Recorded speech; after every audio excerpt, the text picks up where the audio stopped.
Chapitre 17. Le subconscient, un outil de pardon. Le véritable pardon consiste, en réalité, à se pardonner à soi-même.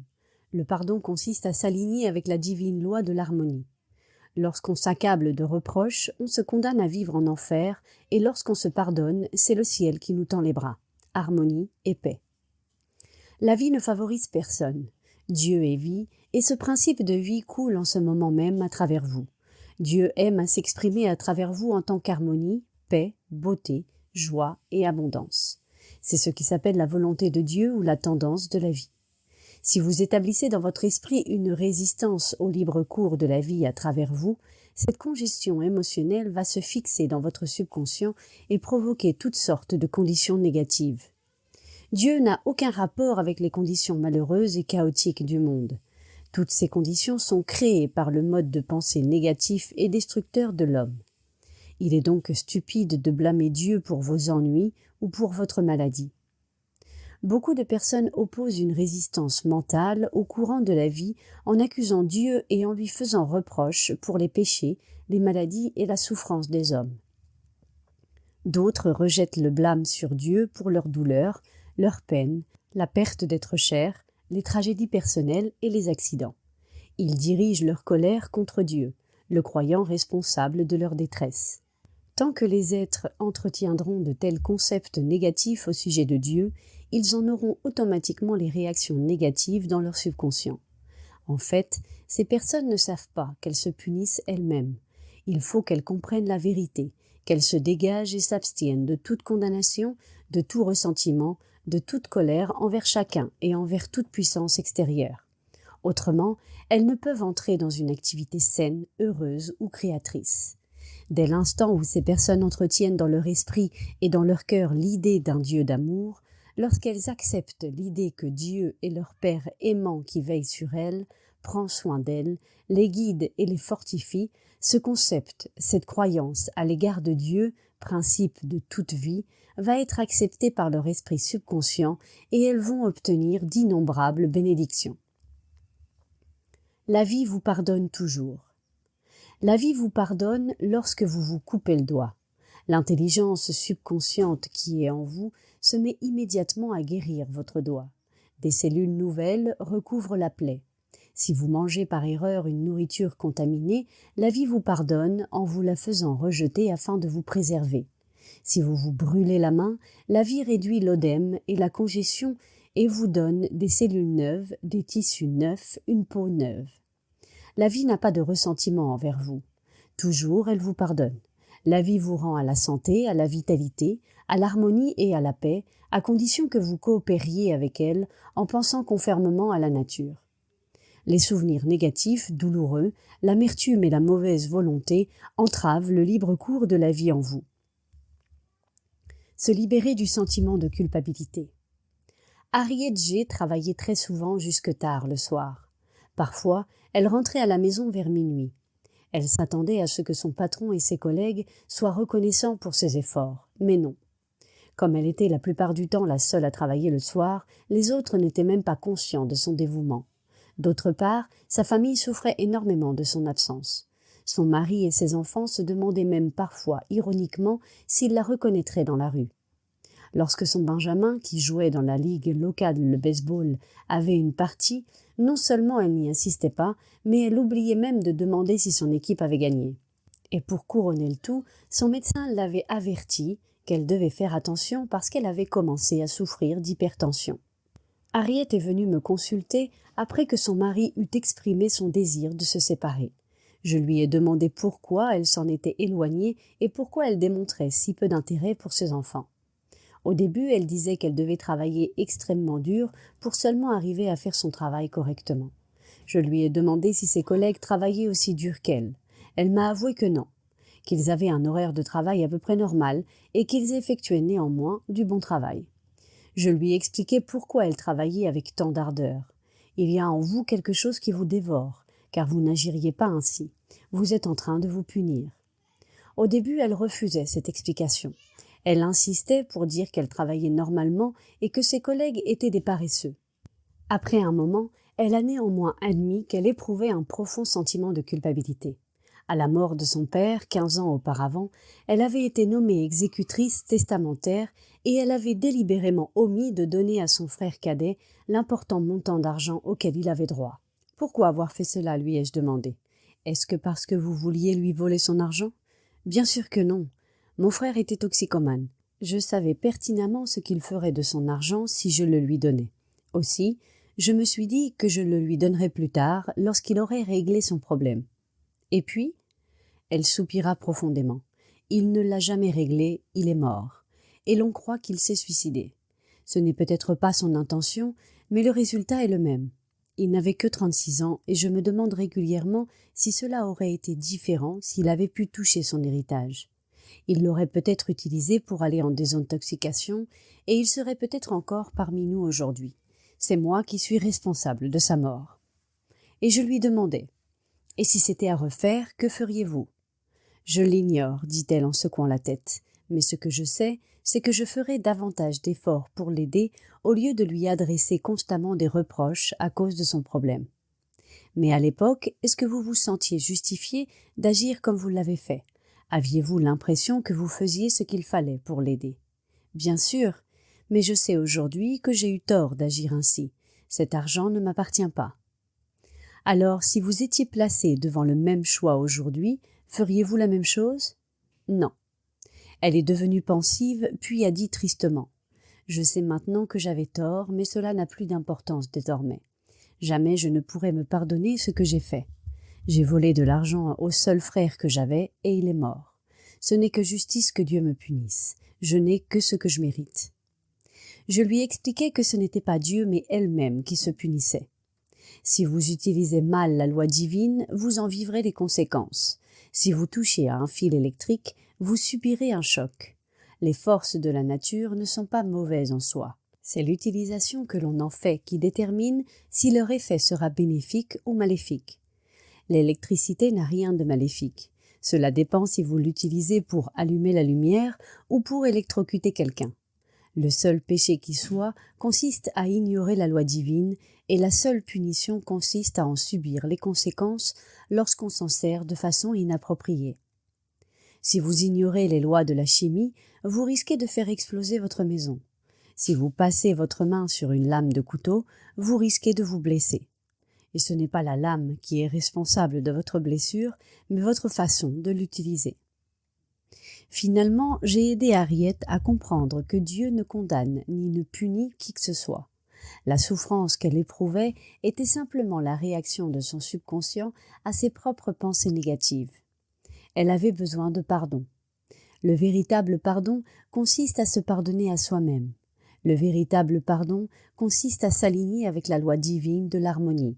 Se condamner est synonyme de vivre en enfer, d'esclavage et limitation. Et se pardonner est synonyme de vivre au paradis, l'harmonie et la paix. Le fardeau de la culpabilité et de la condamnation de soi tomba de son esprit et elle fut complètement guérie de son mal. Son médecin s'aperçut que sa tension était redevenue normale. L'explication de son mal avait été son remède. Un meurtrier qui apprit à pardonner.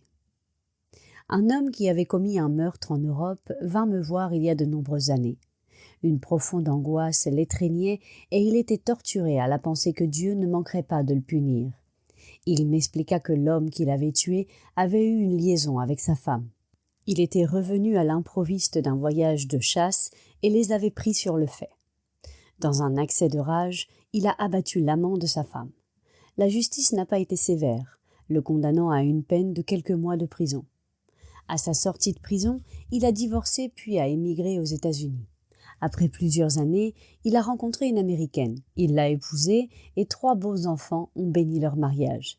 Il occupait une situation qui lui permettait de venir en aide à beaucoup de personnes et il était complètement transformé. Mon explication consista à lui faire entendre qu'il n'était plus celui qui avait tiré sur son frère, puisque les savants nous informent que toutes les cellules de notre corps se renouvellent tous les 11 mois. Il était, de plus, mentalement et spirituellement un homme nouveau, étant à présent plein d'amour et de bonne volonté envers l'humanité. Le vieil homme qui avait commis un crime 15 années auparavant était mentalement et spirituellement mort. En fait, mon consultant condamnait un innocent. Cette explication eut sur lui un effet profond, et il me dit qu'un grand poids avait été ôté de ses épaules. Il prit conscience de la signification de cette vérité énoncée dans la Bible. « Venez et raisonnons ensemble, dit l'Éternel. Même si vos péchés sont comme le cramoisi, ils deviendront blancs comme la neige. Même s'ils sont rouges comme la pourpre, ils deviendront comme la laine. » La critique ne peut vous nuire sans votre consentement. Une institutrice me dit un jour qu'une de ses collègues avait critiqué un discours qu'elle avait prononcé, disant qu'elle parlait trop vite, avalait ses mots, de sorte qu'on l'avait mal entendu, que sa diction était mauvaise et que son discours avait été sans effet. Mon institutrice était furieuse et pleine de ressentiment à l'égard de cette critique.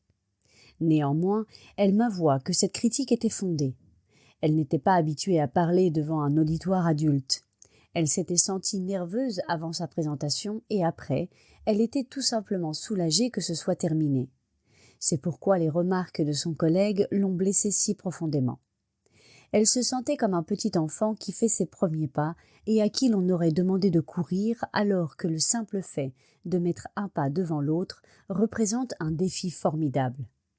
Elle reconnut que sa première réaction était vraiment infantile et que la lettre qu'elle avait reçue était en réalité un bienfait et un merveilleux correctif. Elle se mit immédiatement à corriger sa diction en prenant des cours. Puis elle écrivit à sa collègue pour la remercier de l'intérêt qu'elle lui avait témoigné en lui signalant ses erreurs, ce qui lui avait permis de se corriger. Comment être plein de compassion ? Supposons que rien dans cette lettre n'ait été vrai. Sa destinataire aurait alors compris que son discours avait contrarié les préjugés, les superstitions, les croyances étroites et sectaires de son auteur et que cette personne, malade psychologiquement, ne faisait qu'exprimer son ressentiment parce que son point faible avait été touché.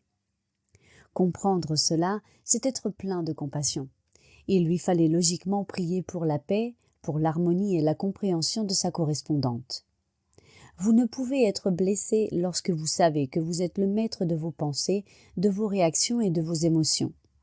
Les émotions suivent les pensées et vous avez le pouvoir de rejeter toutes les pensées qui peuvent vous perturber ou vous contrarier. Pardonner consiste à souhaiter sincèrement aux autres ce que vous désirez pour vous-même, l'harmonie, la paix, la santé et toutes les bénédictions de la vie. Il est nécessaire d'entrer dans l'esprit du pardon et de la bonne volonté afin d'obtenir une guérison complète et durable. La vie ne vous tient pas rancune, elle vous pardonne toujours. Si votre pensée est en harmonie avec la nature, la vie vous redonnera la santé, la vitalité, l'harmonie et la paix. Les souvenirs négatifs et douloureux, l'amertume et la mauvaise volonté vous encombreront et empêcheront le principe de vie de circuler librement en vous. Abandonné à l'autel. Il y a quelques années, je me rendis dans une église afin d'y célébrer un mariage. Le jeune homme ne parut pas et au bout de 2 heures d'attente, la jeune fiancée, après avoir versé quelques larmes, me dit « J'ai prié pour recevoir les directives divines. Ce qui se passe est peut-être une réponse à ma prière, car Dieu ne se dérobe jamais. » Telle fut sa réaction. La foi en Dieu et en la bonté de toutes choses, il n'y avait pas d'amertume en son cœur lorsqu'elle dit « Il faut que cela soit l'action juste, puisque j'ai prié pour l'action juste pour nous deux. » Une autre, en pareille occasion, aurait eu une crise de nerfs et aurait peut-être dû être hospitalisée. Accordez-vous à l'intelligence infinie de vos profondeurs subconscientes avec autant de confiance dans la réponse que vous allez recevoir que vous en aviez autrefois en votre mère lorsqu'elle vous tenait dans ses bras. Voilà comment vous pouvez acquérir l'équilibre et la santé émotionnelle. Il est mauvais de se marier, la vie sexuelle est chose mauvaise et je suis mauvaise. Une jeune femme, Carole, est venue me rencontrer après avoir assisté à l'une de mes conférences. Je fus frappée par son apparence terne. Elle portait une robe noire très simple et des bas noirs. Son visage sans maquillage était terne. Elle semblait soumise et apeurée, comme si quelqu'un s'apprêtait à commettre un geste déplacé. Carole m'a expliqué rapidement ce qui l'amenait. Depuis toujours, sa mère lui disait que c'était mal de danser, de jouer aux cartes, de nager et d'avoir des rendez-vous galants. Selon sa mère, tous les hommes étaient mauvais et le sexe était une débauche inspirée par le démon lui-même. Sa mère menaçait Carole de tous les feux de l'enfer si elle ne lui obéissait pas à la lettre. Carole a fini par accepter des invitations de jeunes hommes avec qui elle travaillait et elle s'en sentait très coupable. Elle était convaincue que Dieu la punirait. Un jeune homme, très attiré par elle, l'avait demandé en mariage, mais elle avait refusé. Elle me dit « C'est mal de se marier, le sexe est mauvais et je suis mauvaise ». Elle répétait la ritournelle qu'on lui avait apprise et répétée depuis toujours. Cette jeune femme se sentait écrasée par la culpabilité. Comment aurait-il pu en être autrement? Elle était incapable d'accepter ce que sa mère lui disait. Elle ne pouvait s'empêcher de penser que ses croyances étaient erronées. Le principe de vie qui coule en nous tous exigeait d'être reconnu et de s'exprimer. J'ai suggéré à Carole d'apprendre à se pardonner à elle-même. Dans le mot pardonner, il y a le mot donner. Elle devait abandonner ses fausses croyances et accepter les faits de la vie et apprendre à reconnaître sa propre valeur. Carole est venue me rencontrer pendant une dizaine de semaines. Je lui ai enseigné ce que j'avais appris concernant l'esprit conscient et le subconscient, exactement comme je le fais dans ce livre. Graduellement, elle a compris qu'on lui avait fait un lavage de cerveau, qu'elle avait été hypnotisée et conditionnée par sa mère qui était ignorante, superstitieuse et bigote. Peu à peu, sa vie est devenue plus agréable. Obéissant à mes conseils, Carole s'est mise à porter des vêtements plus attrayants et à s'acheter des cosmétiques et a pris des cours de danse et de conduite automobile. Elle a également appris à nager, à jouer aux cartes et à engager la conversation avec les jeunes gens de son âge. Elle a rompu avec toute sa famille et a commencé à apprécier la vie. Carole, découvrant sa nature profonde, s'est mise à prier afin de rencontrer le compagnon idéal, affirmant que l'esprit infini attirerait à elle un homme avec qui elle s'entendrait à la perfection. Un soir, à la sortie de mon bureau, un jeune attendait pour me rencontrer. Je les ai présentés et 6 mois plus tard, ils étaient mariés. À ce jour, ils sont encore ensemble et heureux. Le pardon est nécessaire à la guérison. Et quand vous priez, pardonnez si vous avez quoi que ce soit contre quelqu'un. Marc 11, 25. Le pardon que l'on accorde aux autres est essentiel à la paix de l'esprit et à la santé radieuse. Il faut que vous pardonniez à tous ceux qui vous ont fait du mal si vous voulez la paix et le bonheur parfait. Pardonnez-vous à vous-même en accordant vos pensées à la loi divine, à l'ordre divin. Vous ne pouvez vraiment vous pardonner complètement tant que vous n'avez pas d'abord pardonné aux autres. Refuser de se pardonner à soi-même n'est ni plus ni moins que de l'orgueil spirituel, c'est-à-dire de l'ignorance. Aujourd'hui, en psychosomatique, on insiste constamment sur le fait que le ressentiment, la condamnation d'autrui, le remords, l'hostilité sont la cause d'une foule de maladies, depuis l'arthrite jusqu'au désordre cardiaque. En psychosomatique, les médecins soulignent le fait que tous les malades qui furent blessés, maltraités, trompés, en conçurent du ressentiment et de la haine pour ceux qui leur firent du mal, et cela fut cause de blessures saignantes et purulentes dans leur subconscient. Il faut qu'ils se débarrassent de leurs blessures. Le seul moyen sûr pour ce faire, c'est le pardon. Le pardon est l'amour en action. Dans le pardon, l'ingrédient essentiel, c'est le consentement. Si sincèrement vous voulez pardonner, c'est déjà à moitié fait. Je suis persuadée que vous comprenez bien ceci. Pardonner ne signifie pas nécessairement que vous souhaitez entretenir des relations avec celui auquel vous accordez votre pardon. Vous ne pouvez être contraint à aimer quelqu'un. Aucun gouvernement ne peut imposer par des lois la bonne volonté, l'amour, la paix ou la tolérance. Il est tout à fait impossible d'aimer quelqu'un sous la contrainte. Il se trouve pourtant que l'on peut aimer divinement les êtres sans les aimer humainement. La Bible dit « Aimez-vous les uns les autres ». Cela, chacun peut le faire s'il le veut vraiment. Aimer signifie que l'on souhaite à autrui la santé, le bonheur, la paix, la joie et toutes les bénédictions. Il n'y a qu'un seul impératif, la sincérité. Vous n'êtes pas magnanime lorsque vous pardonnez. En réalité, vous êtes égoïste, car ce que vous souhaitez à autrui, vous le souhaitez en fait à vous-même, puisque c'est vous qui le pensez et le sentez. Or, vous êtes en fonction de ce que vous pensez et sentez. Peut-il y avoir plus simple que cela? Technique du pardon. Voici une méthode simple qui agira à merveille dans votre vie si vous l'appliquez. Détendez-vous, tranquillisez votre esprit. Pensez à Dieu et à son amour pour vous, puis affirmez. Librement et pleinement, je pardonne à, dites le nom de celui qui vous a offensé. Je le libère mentalement et spirituellement. Je pardonne complètement tout ce qui se rapporte à l'affaire en question. Je suis libre et il ou elle est libre. C'est un sentiment merveilleux. Je fête une amnistie générale et libère tous ceux qui ne m'ont jamais blessé. Je souhaite à chacun d'eux la santé, le bonheur, la paix et toutes les bénédictions. Je le fais librement, joyeusement et avec amour. Et chaque fois que je pense à cette personne ou aux personnes qui m'a fait du mal, je dis « Je vous ai libéré, que toutes les bénédictions soient à vous. Je suis libre et vous êtes libre, c'est merveilleux. » Le grand secret du véritable pardon, c'est que, une fois que vous l'avez accordé, il est inutile de répéter cette prière. Chaque fois que l'image de celui qui vous offense se présente à votre esprit, ou bien si vous pensez à la blessure qu'il vous fit, vous devez lui souhaiter du bien en disant « La paix soit avec toi ». Faites cela à chaque fois que vous vient cette pensée. Vous verrez qu'en peu de jours, la personne ou l'incident vous reviendra de moins en moins à l'esprit pour sombrer enfin dans l'oubli. L'épreuve concluante du pardon. Les prospecteurs et les bijouteries recourent à un test, l'essai à l'acide, pour déterminer si l'or est vrai ou faux. Il existe un test semblable pour mesurer la profondeur de votre pardon. Tout comme on éprouve la joie, on peut éprouver le pardon.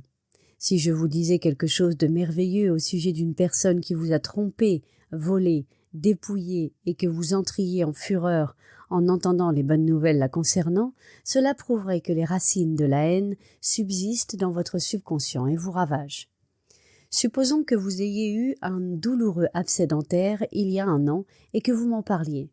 Je vous demanderai si vous en souffrez encore et automatiquement vous me répondriez « Non, bien sûr, je me souviens jamais et je n'en souffre plus ».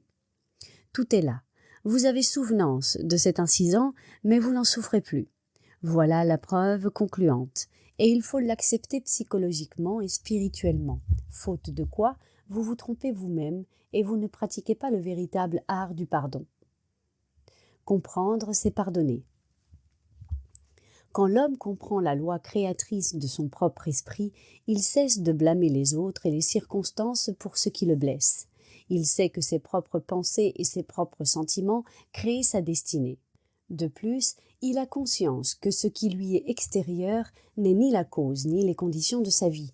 Pensez que les autres peuvent nuire à votre bonheur, que vous êtes le jouet d'un destin cruel, que vous devez lutter contre les autres pour préserver votre vie, tout cela est insoutenable lorsque l'on sait que la pensée crée. La Bible dit « Tel un homme pense en son cœur, tel il est ». Résumé du chapitre. Dieu, la vie, ne tient pas compte des personnes, n'a pas de favoris. La vie semble vous favoriser lorsque vous vous accordez aux principes d'harmonie, de santé, de joie et de paix. Dieu, la vie, ne nous envoie jamais ni maladie, ni accident, ni souffrance. Nous les attirons par notre propre pensée destructrice. Nous récoltons ce que nous semons.